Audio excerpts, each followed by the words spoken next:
Fala, galera do segundo ano do ensino médio. Meu nome é Cledson Pereira, professor de História de vocês neste ano de 2021.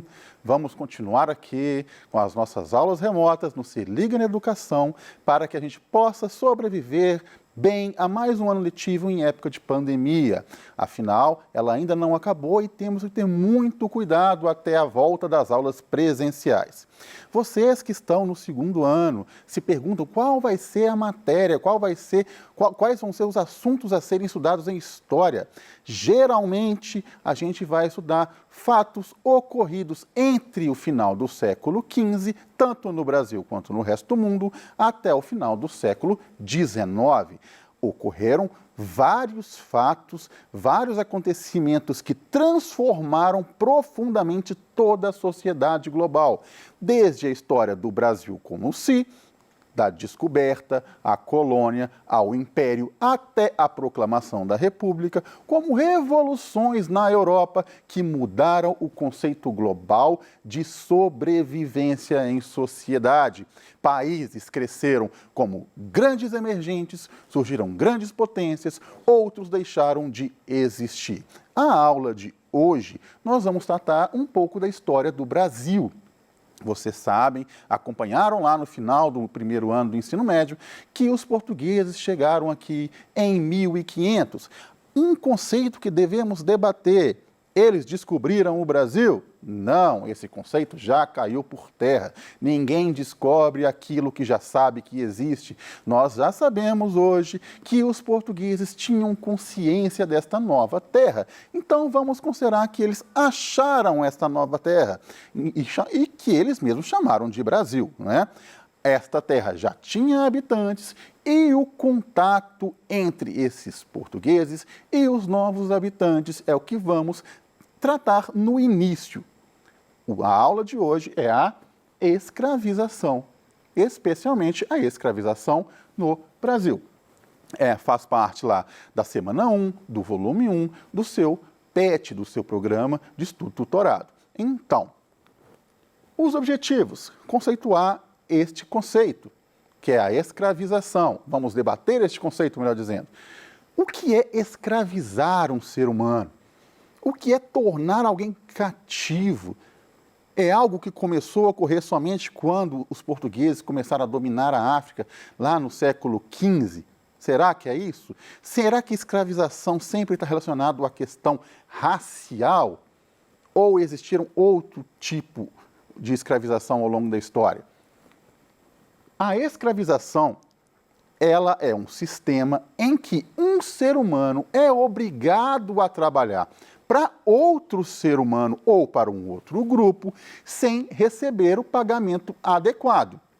Ou seja, eu sou obrigado a trabalhar para uma outra pessoa contra a minha vontade, sem receber um pagamento ou que este pagamento, essa remuneração, não seja adequada à sobrevivência. Qualquer tipo de relação de trabalho que se encaixe neste sistema, podemos chamar de escravização. Isso aconteceu somente na África? Não. Aconteceu desde que a sociedade passou a viver em conjunto. O ser humano passou a viver em conjunto, passou a viver coletivamente, surgiu então a escravização. Geralmente por dívidas ou por guerras e recentemente que a escravização por etnia, por discriminação racial, historicamente ela é nova, ela tem 500 e poucos anos. Se compararmos a mais de milhares de anos que a sociedade vive coletivamente, é recente. Então, há alguns casos de escravização, basta escravizar alguém religiosamente, tirar a pessoa a sua liberdade de pensar, privar a pessoa a sua liberdade moral, tirar da pessoa a sua liberdade física. Hoje podemos considerar estes conceitos como escravizar um ser humano. A mais comum é a de trabalho compulsório, que existe até nos dias atuais. Ela é combatida, ela é tentada ser deixada de lado, mas nós temos recantos, inclusive no interior de regiões do Brasil, onde trabalhos análogos, ou seja, semelhantes à escravização, ainda ocorrem. A escravização na América colonial, eu estou falando da América como um todo, desde a América do Norte até a América do Sul, ela inicialmente foi no contato com os indígenas, com os nativos. Este sistema, ele vigorou principalmente na América espanhola, ou seja, aqueles territórios comandados pela Espanha, foi extremamente ofensivo. Milhares ou milhões de indígenas faleceram diante do trabalho compulsório. No Brasil, a escravização dos indígenas, ela foi substituída pela escravização do negro vindo da África, que eu vou debater aqui o motivo mais à frente. No Brasil, nós temos que pensar da seguinte forma: qual é o primeiro contato de português com o nativo? Vamos pensar naquela viagem de Cabral. Lembre, eles já sabiam da existência das terras. Então, eles saíram lá de Portugal no ano de 1500, com uma desculpa esfarrapada que iriam para as Índias. Não era a prioridade daquele momento da viagem, porque eles queriam chegar ao Brasil primeiro, ou à terra que eles chamaram de Brasil posteriormente, para dominar, no intuito de encontrar o quê? Ouro. Ouro e prata, que a Espanha já tinha conseguido ouro e prata naquele momento. Então, pensa a seguinte viagem: vários homens dentro de navios, meses, quase 3 meses, passando fome, passando necessidade, chegam numa terra totalmente diferente daqueles que eles conhecem na Europa ou que eles chegaram a ver na África. O impacto, o deslumbramento é imediato, porque a natureza é muito mais esbelta, as pessoas que aqui vivem têm costumes diferentes, porque o português ele é um cristão muito enraizado. O indígena tinha sua própria religião, sua forma de pensar, sua forma de agir, sua forma de vestir, sua forma de interagir em família. Então, há um choque de conceito. O primeiro contato é de deslumbramento das duas partes. Então, o português passa a explorar este indígena, mas sem escravizá-lo no primeiro momento. De que forma? O primeiro material a sair, o primeiro produto a sair aqui das terras brasileiras foi o pau-brasil. Quem que entrava nas matas e pegava o pau-brasil, que sabiam onde eles estavam? Os indígenas. Então, colhiam, cortavam e transportavam até os navios portugueses na costa. Era escravização? Não, porque eles recebiam um pagamento. Que tipo de pagamento? Bugiganga, espelhinho, coisas inúteis aos portugueses, mas que eram extremamente curiosas àqueles nativos. Posteriormente, os indígenas passaram a se recusar, não querer mais ter esse tipo de relação, começar a suspeitar das intenções daqueles portugueses, e a primeira reação dos portugueses é tentar escravizar o tipo de trabalho, o tipo de relação destes indígenas para com os portugueses. Deu certo? Não. Porque existia uma barreira cultural muito grande entre a escravização do nativo e o objetivo dos portugueses. Por quê? Primeira situação. O indígena do sexo masculino, o homem, se recusava a fazer trabalho nas lavouras. Por quê? Dentro da cultura dele, trabalho da lavoura era um trabalho feminino. Ele achava que estava fazendo um trabalho feminino. Então, dentro da cultura, não é machismo, viu, gente? É a cultura do indígena daquele momento, é milenar. Ele achava que não era função dele fazer esse tipo de trabalho. Então, ele se recusava. O investimento era incerto, porque aquele nobre português que iria doar dinheiro, que ia tentar investir nesse tipo da escravização do nativo, do indígena brasileiro, percebia que poderia ter muito prejuízo devido a um grande número de morte ocorrido nas tribos por doenças, epidemias levadas pelos portugueses que assolaram os indígenas brasileiros, que não tinham, naquele momento, uma reação imunológica àquele tipo de doença. Então, o grande número de óbitos fazia com que este investimento fosse perigoso, porque você poderia investir um dinheiro muito alto na escravização do indígena para tentar um lucro futuro, mas as mortes eram muito numerosas. Então, pararam de investir.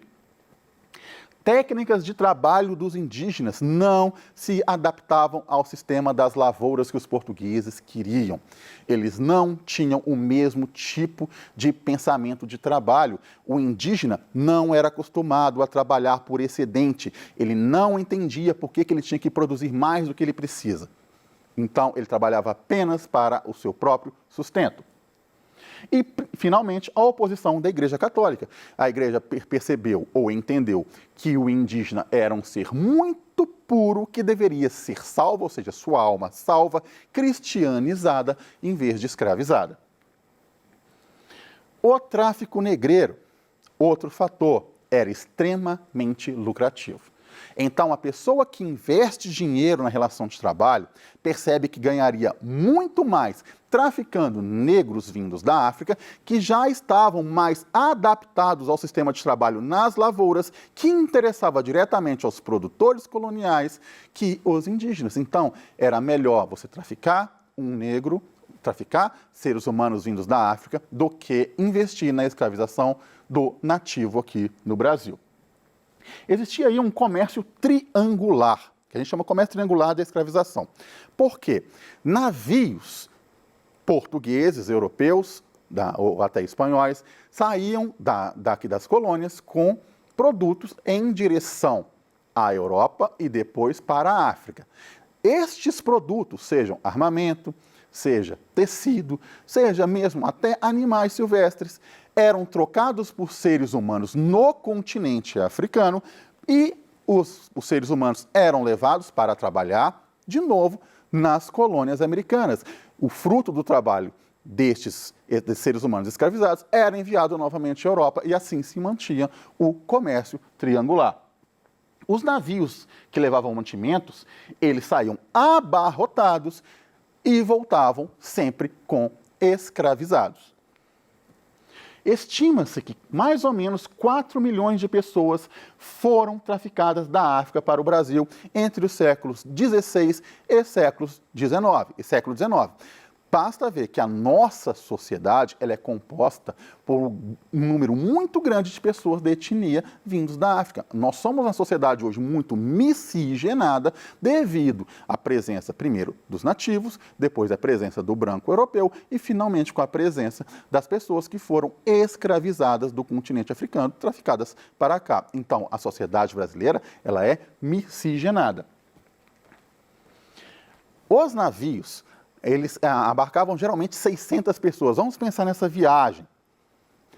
Uma coisa que vale a pena lembrar, o português não entrava no interior do continente africano para capturar as pessoas. Eram tribos rivais que capturavam as pessoas e as vendiam aos portugueses, que mantinham seus fortes lá na costa africana. Então, estas pessoas eram colocadas em número de mais ou menos 600 dentro de navios e passavam até 60 dias nesta viagem. O calor era insuportável, o porão era escuro, sujo, a comida era escassa, a água era poluída. Era um ambiente propício ao surgimento de doenças e epidemias e cerca de 20% das pessoas que entravam nos navios morriam. Não chegavam ao seu destino. As pessoas que, porventura, conseguiam chegar ao destino, ainda tinham que enfrentar a depressão, a tristeza de perceber que nunca mais retornaria para a sua terra natal. No Brasil, eles eram separados por tarefas. Então, os escravizados de ganho eram escravizados que viviam de pequenos comércios dentro das cidades, nas áreas urbanas. Então, ele recebia salário? Não. O pagamento, grande parte dele, 99%, era remetido ao senhor dele. Então, aquelas pessoas que faziam um tipo de comércio, as pessoas que vendiam quitutes, principalmente comidas nos centros urbanos, quase todo o pagamento era revestido ao senhor, ao dono desse escravizado. Existia a possibilidade, sim, apesar de pequena, mas nunca extinta, desse escravizado